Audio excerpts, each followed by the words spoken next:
पहलगाममध्ये दहशतवादी हल्ला झालेला होता। त्यानंतर महाराष्ट्रातले अनेक प्रवासी पहलगाममध्ये अडकलेले होते। त्यानंतर आता राज्य शासनाकडून त्यांना परत वापस आणण्यासाठी सोय करण्यात आलेली आहे। आपण दृश्यांमध्ये हे सर्व प्रवासी बघतोय।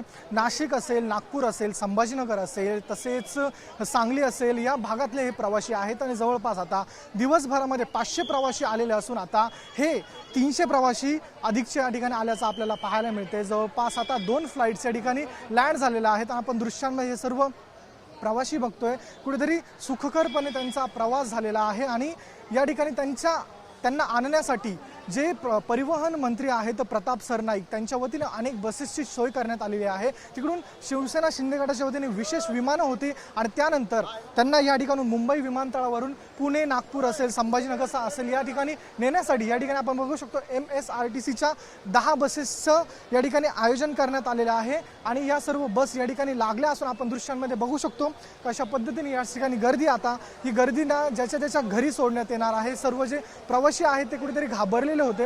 आपण दृश्यांमध्ये बघतो आता एक एक करून सर्व प्रवासी या ठिकाणी बसमध्ये बसत आहेत। नाशिक, नागपूर वगैरे या सर्व भागातले हे प्रवासी आहेत। प्रताप सरनाईक स्वतः या ठिकाणी जातीने लक्ष देत आहेत आणि त्यांच्यासाठी या ठिकाणी सर्व नागरिक या ठिकाणी आपण बघू शकतो। सर, काय सांगाल? सर्व प्रवासी या ठिकाणी जात आहेत, काय सांगाल?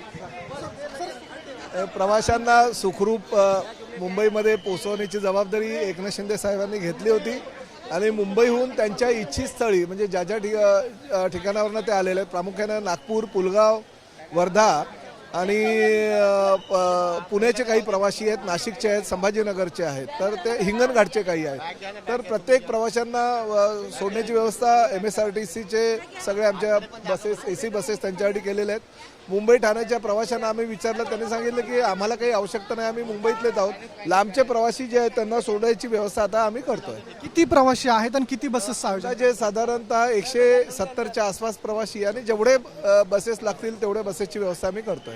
आपल्या पक्षाच्या वतीनं अतिशय ग्राउंड लेवलला काम केलेलं आहे। स्वतः एकनाथ शिंदे साहेब आहेत ते जम्मूमध्ये आहेत आणि दुसरीकडे आपण देखील या ठिकाणी ग्राउंडवर आहात। मात्र जे आपल्या पक्षाचे खासदार आहेत त्यांच्याकडून एक वक्तव्य झालेलं असंवेदनशील, ते म्हणाले आहेत की जे विमानात बसले नाहीत त्यांना देखील शिंदे साहेबांमुळे विमानात बसण्याची संधी मिळाली। काय सांगाल या संदर्भात? नाही, त्या संदर्भात मला काही कल्पना नाही। आम्ही फक्त बघा, एखाद्या कुठल्याही खासदारानं जर काही वक्तव्य केलं असेल तर ते पण एवढं अशा प्रसंगी तरी मीडियाने त्याचा बाऊ करू नये असं मला वाटतं।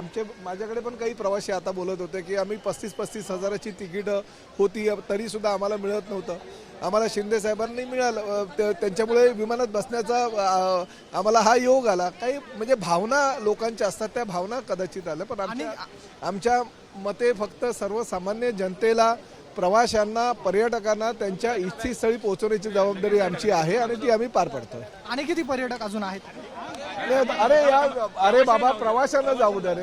या ठिकाणी बघू शकतो प्रताप सरनाईक आहेत, त्यांनी आपल्याशी बातचीत केली आहे। कॅमेरा पर्सन खंडू कसबे, मराठी, मुंबई।